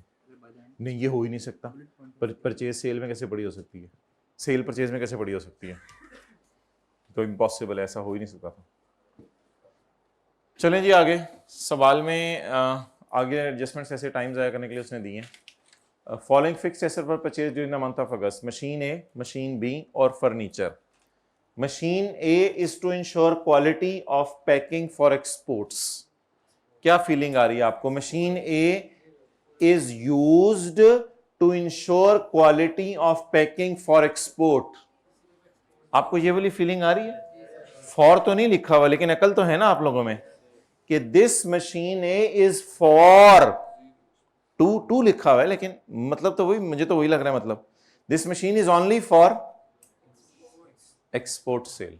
कहां डालूं? वर्किंग 1 से रूट कराऊं या 2.4? 2.4 खुली खुली करते हैं, तो 2.4 यहां पे करते हैं, क्या मसला है? वर्किंग 2.4 बोले। मशीन फॉर एक्सपोर्ट सेल बोले। 2000 ज़रब, बाकी ले जाएंगे इंशाल्लाह। वर्किंग 1, 2.2, 2.2, 2.3, 2.4 सबको फेस पे लेके जाएंगे। डन जी। इस मशीन को मैंने वर्किंग 1.1 में क्यों नहीं डाला? वो तीनों में चली जानी थी। मैं इस मशीन को तीनों में लेके जाना चाहता हूं या इस मशीन को सिर्फ एक्सपोर्ट में लेके जाना? आगे पढ़े, आगे भी कुछ लिखा हुआ है।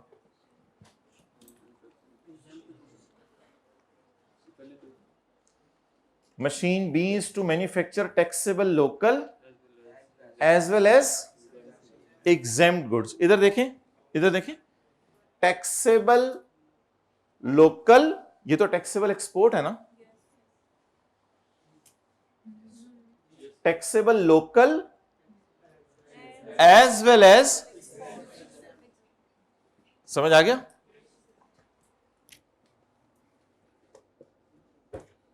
मशीन बी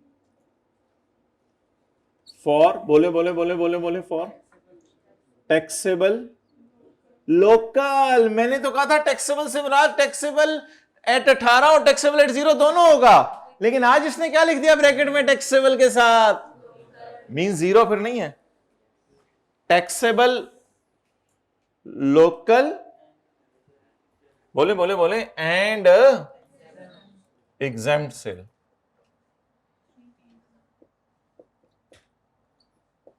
जी कितना? इसको वैसे टोटे करना पड़ेगा ऐसे ऐसे। हाँ जी 540। डन।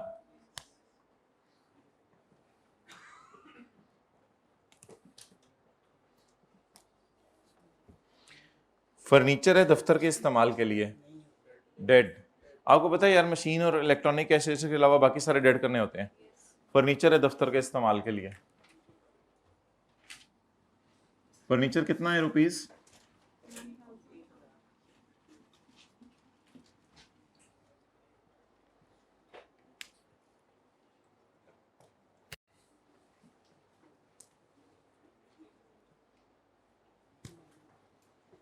डन जी। बिजली के बिलों का क्या करें? नहीं नहीं नहीं, इसमें चेक नहीं करना आपने 18% लगा के, बस ये 18% लगा वैसा ही होगा। 154। ओहो, कैश में तो नहीं पे हुआ हुआ, फिर क्या करें? हो सकता है कैश में पे बिजली का बिल, कोई मसला नहीं। बोले कितना था? 154। ये तो आपको पता है कहां जाना है, न्यूमेरिकल के फेस पे जाना है। Input of 186 of February was could not be recorded in February. कोई उर्दू का मुहावरा बोले, सुबह का भूला हुआ। एक्सेलेंट। बोलो कितने लोगों को याद आ गई थी ये बात? भूला हुआ इनपुट फरवरी का क्या मैं रिकॉर्ड कर सकता हूं अगस्त में? मार्च में कर लो, अप्रैल में कर लो, मई में कर लो, जून में कर लो, जुलाई में, अगस्त में कर लो। कर लो, कर लो, कर लो। ये इनपुट है या इस पे लगाना पड़ेगा 18? इनपुट है। इनपुट ऑफ फेब कितना? 186।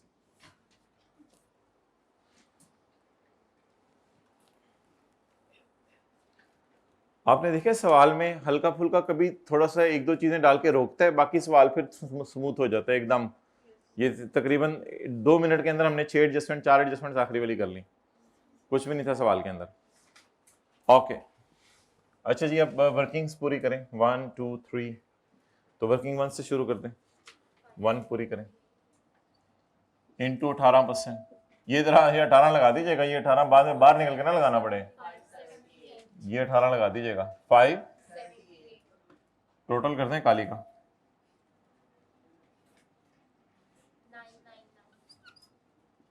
999। ठीक, क्या चीज? 577 है।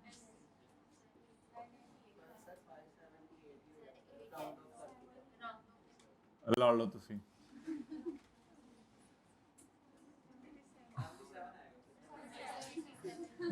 ठीक है जी, चांद नजर आने के ज्यादा शवाहिद हैं, इसलिए कल इंशाल्लाह ईद होगी। 998। अच्छा चले छोड़े ना अब। अच्छा जी आगे चलें। Working number 3।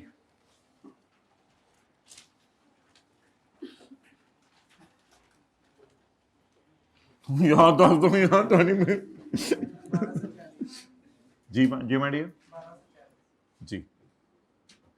अच्छा यार, इसका ना टोटल कर लिया करें, क्योंकि इस पे 4% लगाना होता है। इसका टोटल कर लिया करें, इस पे 4% लगाना होता है ना एंड पे। 15 ग्रैंड टोटल भी कर लो। 10480।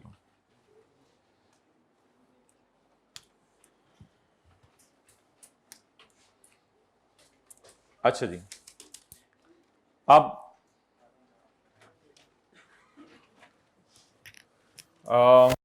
भाई आज एक नई चीज आने लगी है, सारे इधर देखें।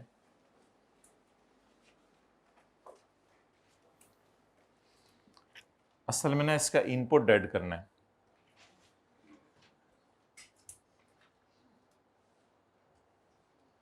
इसका इनपुट डेड करना है, तो बेहतर है कि 10480 ना उठाएं। 10480 में से इसको पकड़ के यहां sale to unregistered distributor for which no NIC. इस 320 को जरा ऐसे फेंक दें, चौथी लाइन सवाल में। इसका इनपुट क्या करना है हमने असल में? ये एक चौथी लाइन डालनी पड़ेगी। मैंने वैसे डलवाई थी जिससे ये कॉन्सेप्ट समझा रहा था। ये नीचे मैंने एक डलवा के दिखाई थी, पता नहीं आपको याद हो या ना याद हो। इसका असल में इनपुट डेड करना है, तो ये आज एक चौथी लाइन आई है, नवे आयो वर्किंग 2 में। ये आप कुछ सोच के बताए कि आप इधर कितना लेके जाऊं, कुछ सोच के बताए, बता दें इसमें क्या मसला है। 10480 -320, ये थोड़ी सी जरा एक मजे की चीज है। कि यहां पे क्या जाएगा, 10480 माइनस 320, 1016। ये जरा आज करें, थोड़ा सा ज्यादा करना है तो ज्यादा कर लें।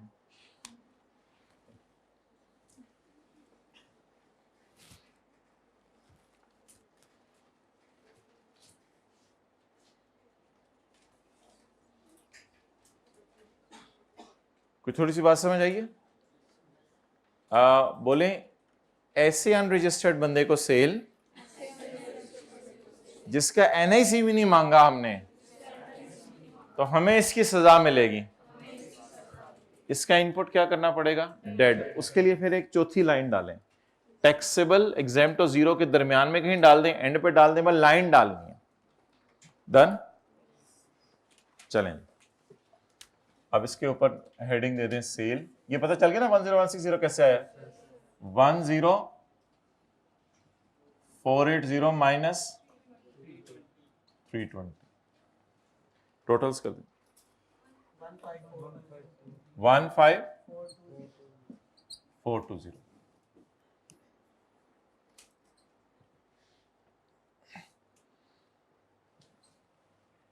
जी, काली को बुलाएं।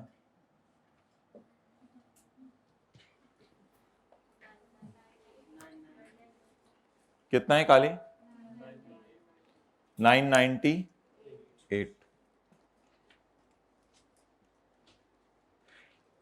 अच्छा भाई, अब 998 को पकड़ें और 998 को पकड़कर आप चारों में तकसीम कर दें जल्दी से। क्या ये ना थोड़ी सी अब एक बात है, इस पे डिबेट करने में कर लेंगे, कोई मेरी नजर में इतनी इंपॉर्टेंट चीज नहीं है। भाई कह रहे हैं कि जो सेल टू अनरजिस्टर्ड पर्संस है 320, उसका इनपुट्स अलग से बिल्कुल दिया हुआ है, purchase for sale to unregistered, ये 50 का दिया हुआ है। तो इट्स अप टू यू, सवाल ने कोई इतना हार्ड एंड फास्ट बताया नहीं, इट्स अप टू यू कि 998 को चारों पे तकसीम करना है या तीनों पे तकसीम करना है। It is not an important thing. बस ये जरूर याद रखिएगा 50 इसको दे देने खास करके अलग से, वो हम इंशाल्लाह दे देंगे, बाकी इंशाल्लाह सबको ही कर दें, कोई मसला नहीं। 998 को पकड़ें और 998 को पकड़ के अब चारों पे तकसीम कर दें। जी बोलें। 658 21 113 207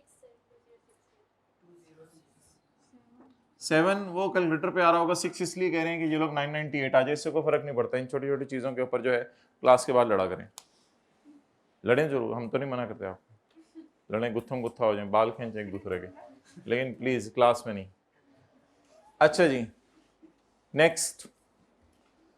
अब आप लोग बताएं कि काली के हमने तोते तोते कर दिए, अब काली के बाद कोई लाल पड़ा हुआ है, आप बता दें दिस परचेज इज फॉर, जल्दी जल्दी जल्दी जल्दी, 53। दिस परचेज इज फॉर, जी बोलें। और कोई याद है ये चीजें,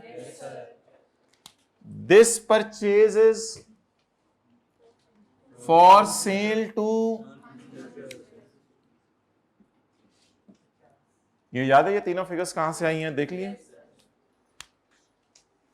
अब कौन सी साइड शुरू हो गई है, मशीन। अब कौन सी साइड शुरू हो गई है, इसलिए फिलहाल टोटल्स कर दें इन पे। 650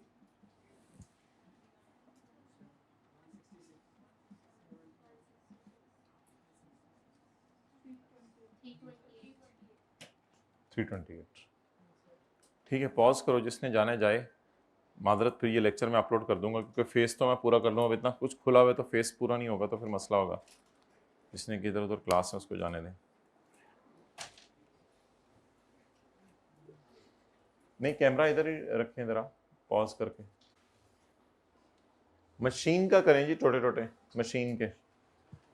this machine is for export sale, this machine is for अच्छा ये वैसे न्यूमेरिकल में इसको ना कुछ कुछ बच्चे पता है क्या कहते हैं, ये न्यूमेरिकल जो है वो थोड़ा सा सर को टाइम लग गया था कराने में। ओ नहीं भाई इधर देखो, इस न्यूमेरिकल में ये एडजस्टमेंट ना होती ना 0.2, ये न्यूमेरिकल कब का खत्म हो गया होता, चौथी लाइन भी नहीं डलनी थी। और इस एडजस्टमेंट का कितने नंबर होंगे, 1 नंबर होंगे। बाकी इस न्यूमेरिकल के अंदर जो नंबर आ रहे हैं आपके 17, उसमें से 16 नंबर इजीली आ सकते हैं। तो कोई एक एडजस्टमेंट होती है सवाल में जिसकी वजह से हमें कोई नई लाइन डालनी पड़ गई या थोड़ा सा पॉज आया। बाकी आप इस न्यूमेरिकल को इस लाइन से ऊपर वाला पोर्शन कीजिएगा और इस लाइन से नीचे वाला पोर्शन कीजिएगा, आप ऐसे सॉल्व कर लेंगे, इसमें कोई मसले वाली बात नहीं है। इसलिए थोड़ा सा ना रिलैक्स होकर जाया करें, कोई परेशान ना होएगा, कुछ भी नहीं है, एक एक करके लेके चलें तो चीजें आसान है, इस तरह देखेंगे तो obviously. So please feel relax, कोई थोड़ा फर्क पड़ा, ठीक है, इस तरह की बातें करवाते रहा करें। अच्छा जी, this machine is for export sale. तो अब हम डाल देंगे यहां इनपुट मशीन, कहां डालें यार जरा बताएं। नहीं लाल तो कोई नहीं है यार, लाल कोई नहीं है जिसको मैं तीनों में तकसीम करूं। अब मेरे पास खुली जगह है उधर, अल्लाह का शुक्र है, लाल कोई नहीं है। आप बताएं इनपुट मशीन कितना है, 360।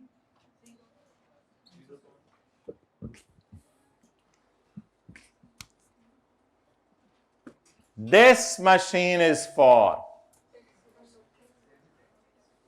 taxable local as well as exempt sale। अब मेरा छोटा सा आपसे सवाल है, उसके बाद तो फेस बनने वाला रह गया। छोटा सा आपसे सवाल है कि ये जो 540 है, इस 540 को मैं 1 2 3 तीनों में तकसीम कर दूं या इसमें और इसमें तकसीम करूं। यार जैसे भी कर दीजिएगा, मेरा नहीं ख्याल वो नंबर काटेगा। असल में वाज़े तौर पे उसने लिखा नहीं कि ये चीज़ें ट्रेडिंग की हैं, इन चीज़ों में भी हो सकता है मशीन इस्तेमाल हुई हो।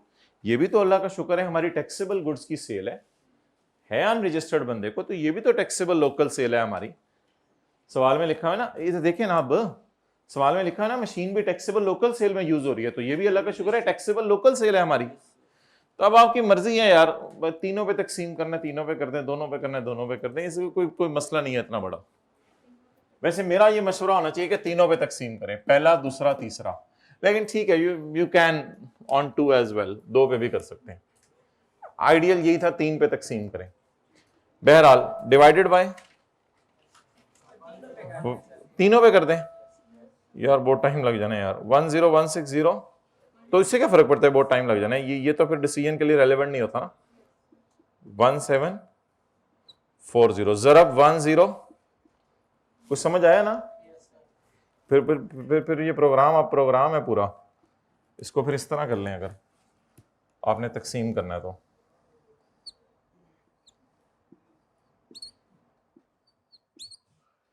अच्छा 540 को पकड़ें, डिवाइडेड बाय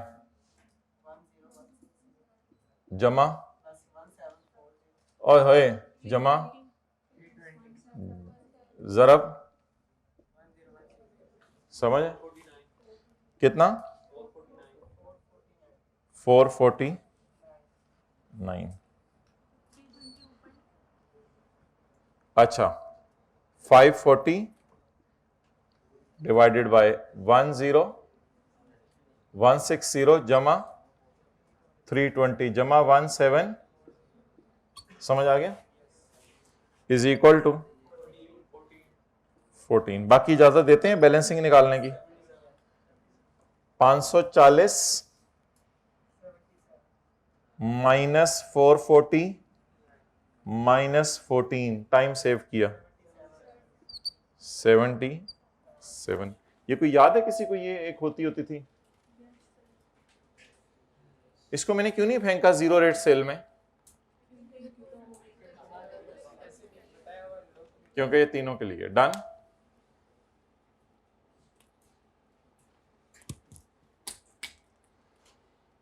ओके तो 449 14 और 77,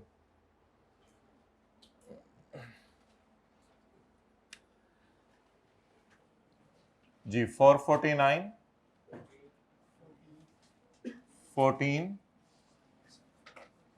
और 7, इनके टोटल्स की जरूरत नहीं है, आप इनको तकसीम ही करना होता है ना, तो तकसीम तो हो गए हैं। इनके टोटल्स की ज़रूरत नहीं है। अब आप एक तस्वीर खींच सकते हैं और इंशाल्लाह चाहें तो घर जाके दोबारा भी इस लेक्चर को अटेंड कर सकते हैं, कोई मसला नहीं। 80% सवाल बहुत आसान था।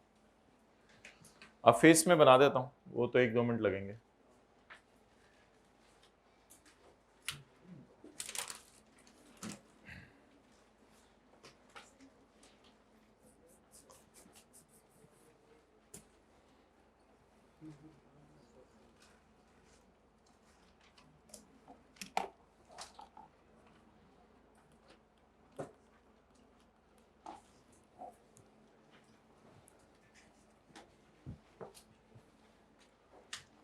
अच्छा भाई, सेल कौन सी उठाऊं माय डियर? सेल फेस के लिए सेल कौन सी उठाऊं? सेल नहीं यार, ऐसा तो जुल्म ना करे ना। इसका इनपुट मैंने डेड करना है, उसका इनपुट मैंने डेड करना है, बट खुदा के लिए सेल तो मेरी ये है ना 104। तो प्लीज ये तो इसको तो ना कीजिएगा, इन दोनों को उठाइएगा। सेल पे 18% तो लगाने। मैं सेल टू अनरजिस्टर्ड कर रहा हूं तो क्या फर्क पड़ता है? बोले सेल टू अनरजिस्टर्ड पे टैक्स तो लगना है ना, तो टैक्स लगाएं उस पे, सेल पूरे पे 10480 उठा लें, यहां से उठा लें। नहीं दिल चाह रहा तो और अगर ज्यादा आपको मसला है तो फिर इसको इस तरह देख लें। ये डब्बे में नजर रखें बस अपनी, ये डब्बे में, यानी ये लाइन आप थोड़ी सी डब्बे में डाल लें। इस पे भी टैक्स लगाना है 18%। 10480 लगाएं जी। 10480 पे 18%। 1886 less input lower of actual कितने हैं? 650। और भाई इसका डेड करना है इनपुट आपने, प्लीज इनके इनपुट डेड करने हैं। ऐसा ही है ना? यही तो पढ़ा था। थोड़ा सा डब्बे में लाके नीचे इसको ले आया हूं मैं आज, तो और कुछ नहीं किया जी। इसके बाद 658 ब्रॉड फॉरवर्ड बताएं कितने सवाल में? 11 टोटल 1796 या 90% ऑफ जी 16 लोअर 1697। तो फिर कैरी फॉरवर्ड भी करना पड़ेगा ना। वो फर्ज करें न्यूमेरिकल की चिन्ह मैं इधर शिफ्ट कर रहा हूं। कैरी फॉरवर्ड कितना माइनस करना चाह रहे थे? 1796 कितना किया? 169 कितना फिर कभी? 99। ये हाइब्रिड में मुझे लगता है सेकंड लास्ट रो में लिखना छोड़ दिया है जी।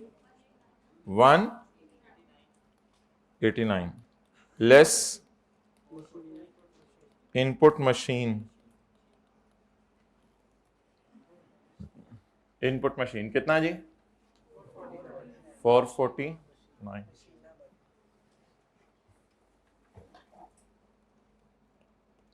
जी। जवाब 260। इसके साथ क्या लिखते हैं? Carry forward sales tax to be carry forward at 4% further tax. जी भाई फर्दर टैक्स कितना है? 1560।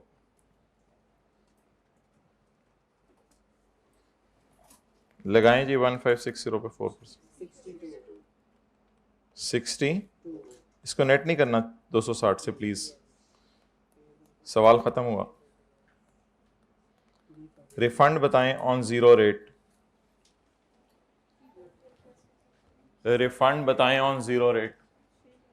328 plus 360। 328 plus 360 is equal to 688 3। जी कितने लोगों को 100% समझ आ गई हैं चीजें? जी अल्हम्दुलिल्लाह। बाकी जरा एक दफा नजर मार लीजिएगा सवाल पे दोबारा जाके, तस्वीर खींच लो। बाकी ये फेस तो आसान है ना, आप लोग बहुत अरसे से बना रहे हैं फेस। अब कैमरा उधर करो। उधर किसी ने तस्वीर खींचनी है जी?